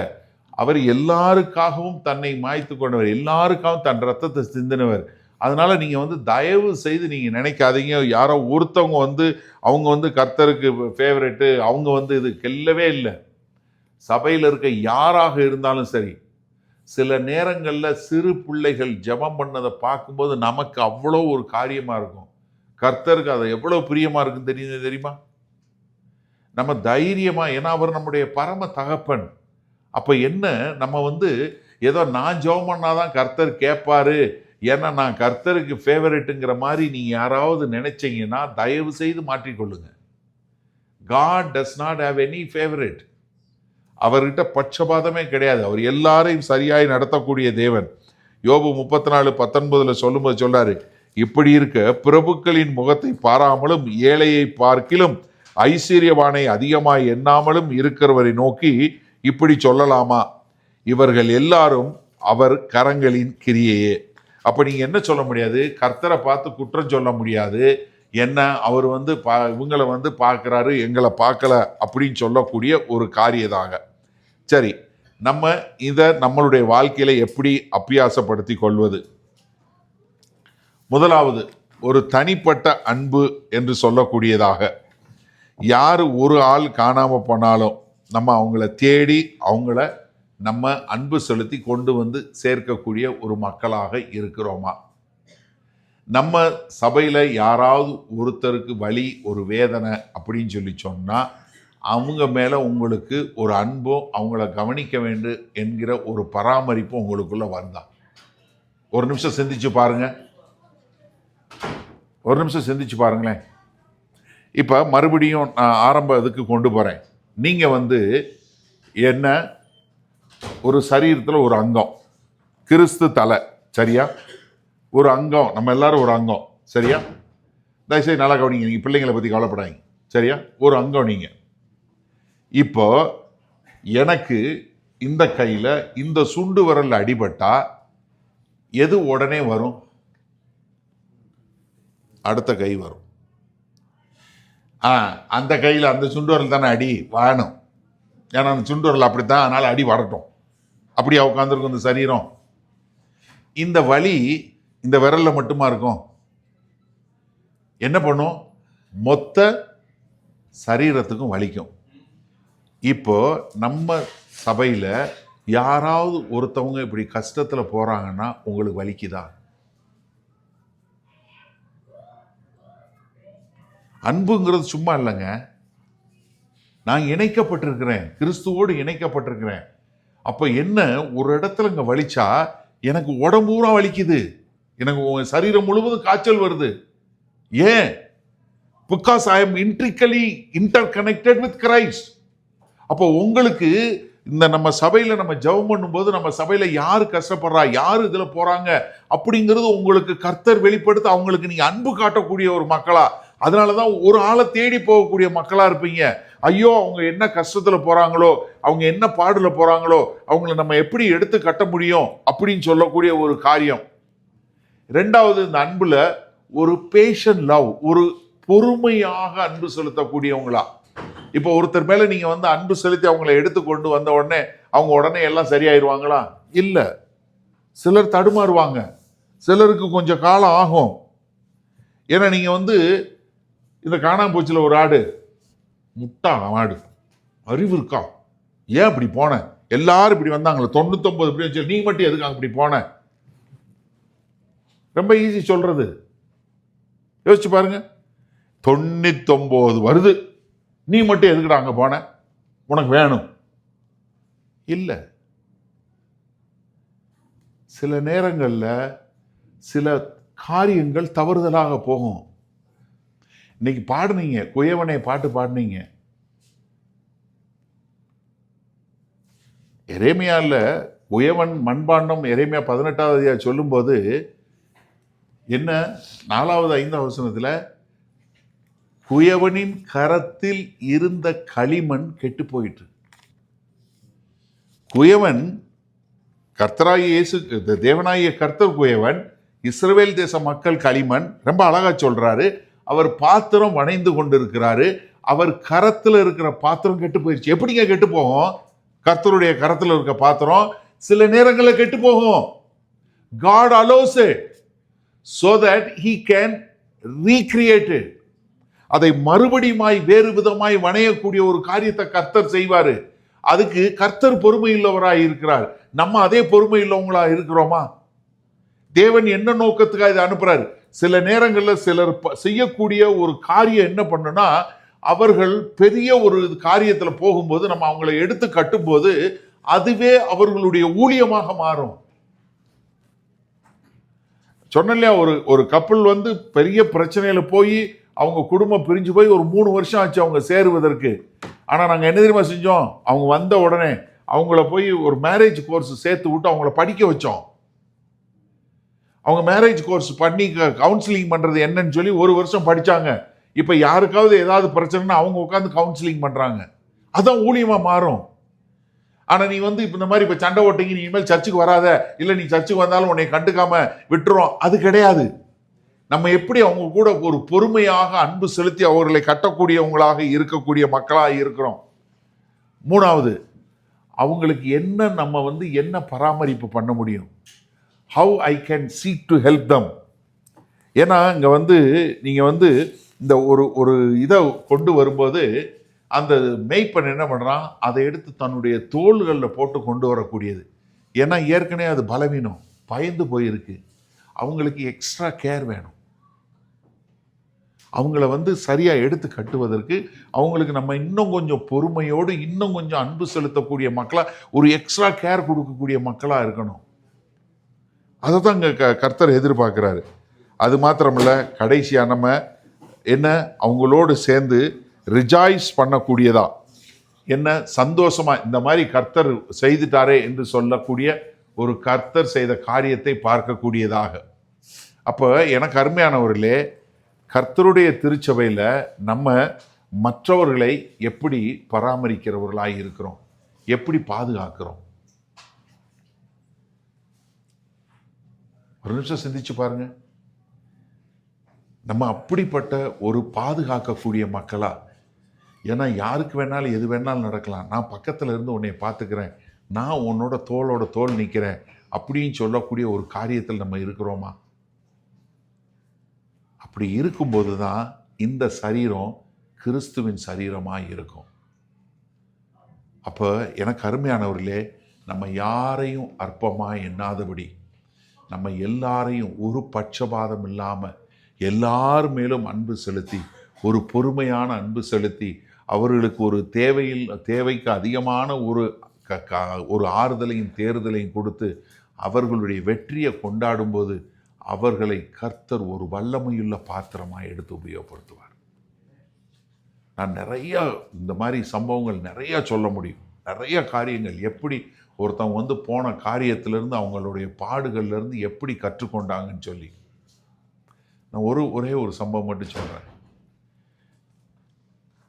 கர்த்தரை தெரிஞ்சு கொள்றதுக்கு முன்னாடி எனக்கு கொஞ்சம் நல்ல ஃப்ரெண்ட்ஸ் உண்டு, நல்ல குட் ஃப்ரெண்ட்ஸு. எல்லா சேட்டையும் பண்ணுவோம். அப்போ ஒருத்தர் வந்து ரொம்ப என் மேலே ரொம்ப ஒரு பாசமாக இருக்கக்கூடிய ஒரு நண்பர் உண்டு. நான் கர்த்தரை தெரிஞ்சு கொண்டோன்னே எல்லாத்தையும் விட்டுட்டேன். ஆனால் அவரால் ஒரு சிகரெட் பிடிக்கிறத விட முடியல. அவங்க ஒய்ஃபே சொல்லுவாங்க, அபி ஹீ லவ்ஸ் யூ மோர் தென் மீன்னு சொல்லுவாங்க. அந்தளவுக்கு என் மேலே நல்ல பாசமுள்ள ஒரு சகோதரன். ஆனால் he struggle to give up smoking. ஒரு நாள் எல்லாம் இது பண்ணி ஜாம் பண்ணி, நான் இனிமேல் குடிக்க மாட்டேன், சிகரெட்டே பிடிக்க மாட்டேன் அப்படின்னு சொல்லி அவர் ஒரு வாக்கு கொடுத்தார். சரின்னு சொல்லி அன்றைக்கே சிகரெட்டெல்லாம் எடுத்து போட்டு இனிமேல் நான் குடிக்க மாட்டேன், இன்னையிலேருந்து நான் கிறிஸ்துவுக்குன்னு ஒப்பு கொடுத்துட்டேன். ஆனால் ஒரு வாரம் கழித்து ஒரு நாள் அவங்க மனைவி வீட்டுக்கு போகும்போது அவர் தெருமுனையில் இருக்கிற ஒரு கடையில் நின்று, கடைக்கு பின்னாடி ஒரு 2 சிகரெட் பிடிக்கிறத அந்த மனைவி பார்த்துட்டாங்க. பார்த்துட்டு எனக்கு உடனே ஃபோன் பண்ணாங்க, இந்த மாதிரி அவங்க கடைக்கு அந்த பின்னாடி நின்று சிகரெட் பிடிக்கிறத நான் பார்த்தேன் அபி அப்படின்னு. நான் சொன்னேன், தயவு செய்து உன் புருஷன்ட்ட ஏன் சிகரெட் பிடிச்சா நீ கேட்காத. He struggling, we have to help him. நம்ம அவனுக்கு உதவி பண்ணி அவனை வெளியே கொண்டு வருவோம், நீ கேட்கவே கேட்காதன்னு. சரின்னு விட்டாச்சு. நாங்கள் ரொம்ப ப்ரே பண்ணி விட்டுட்டோம். கொஞ்ச நாளுக்கு அப்புறம் மறுபடியும் எல்லாம் முடிஞ்சதுக்கப்புறம் ஒரு 6 மாதம் கழித்து சாட்சி சொன்னான், நான் எல்லாத்தையும் விட்டேன், ஆனால் இது ஒன்று மட்டும் விடுறதுக்கு ரொம்ப கஷ்டப்பட்டேன். நான் எல்லாம் ஒரு வாக்கு கொடுத்து எல்லாரும் முன்னாடி சொல்லி இனிமேல் குடிக்க மாட்டேன்னு சொன்னேன். ஒரு நாள் என்னால் ரொம்ப தாங்கவே முடியல. நான் வழியில் நின்று ஒரு சிகரெட் வாங்கி கடைக்கு பின்னாடி நின்று சிகரெட் பற்ற வச்சு ஒரு 2 கிலோ இழுத்துட்டேன். அதுக்கப்புறம் எனக்குள்ளே அப்படி ஒரு வெறுப்பு வந்துருச்சு என் மேலே, ஏன் நான் இப்படி இருக்கிறேன்னு. அன்னைக்கு நான் போட்டுட்டு வந்துட்டேன், அதுக்கப்புறம் நான் குடிக்கவே இல்லை அப்படின்னு. யோசிச்சு பாருங்கள். அன்றைக்கி அவரை கான்ஃபரன்ட் பண்ணி ஏன்டா குடித்தேன்னு சொன்னால் அவன் என்ன பண்ணியிருப்பான்? என்னால் முடியல, அதனால் குடிக்கிறேன்னு சொல்லியிருப்பான். ஆனால் நீங்கள் பொறுமையோடு அன்பு செலுத்தி அவனுக்கு இன்னும் ஒரு காரியத்தை, அதுக்கு என்னென்ன பண்ண முடியுமோ அதை பண்ணக்கூடியவங்களாக வரும்போது எப்படி அவங்க வாழ்க்கை மாறுது. அதுக்கப்புறம் எவ்வளோ அழகாக நேர்த்தியாக எத்தனை பேருக்கு அவர் சாட்சி சொல்லக்கூடியவராக மாறுறார். எனக்கு அருமையான சகோதரனே சகோதரியே, இன்றைக்கி நீங்கள் பிறரை புண்படுத்தாமல் எப்படி நீங்கள் மற்றவங்களை பாதுகாக்க போகிறீங்க? நீங்கள் எந்த அளவுக்கு மற்றவங்க மேலே அக்கறை காட்ட போகிறீங்க? ஒருவேளை இந்த மந்தையிலிருந்து போன ஆடுகளை தேடி போகிறீங்களா? இல்லை எப்படி அவங்கள வந்து கர்த்தருக்குன்னு கொண்டு வர போகிறீங்க? இல்லை வருங்காலங்களில் நாங்கள் ஒரு சபையாக, நாங்கள் ஒரு குடும்பமாக, ஒரு ஆவிக்குரிய சகோதர சகோதரிகளாக நாங்கள் ஒருவரோடு ஒருவர் தோள் நின்று நாங்கள் தேவன் கட்டுகிற இந்த சரீரத்தில் நாங்கள் ஒரு அங்கமாக இருந்து இதை எடுத்து கட்டுவோன்னு சொல்லக்கூடிய ஒரு பலத்தில் வருவீங்களா? அப்படி வரும்போது இது கிறிஸ்து கட்டுகிற சபையாக இருக்கும், கிறிஸ்துவை மகிமைப்படுத்தக்கூடியதாக இருக்கும். ஜெபம் செய்வோம்.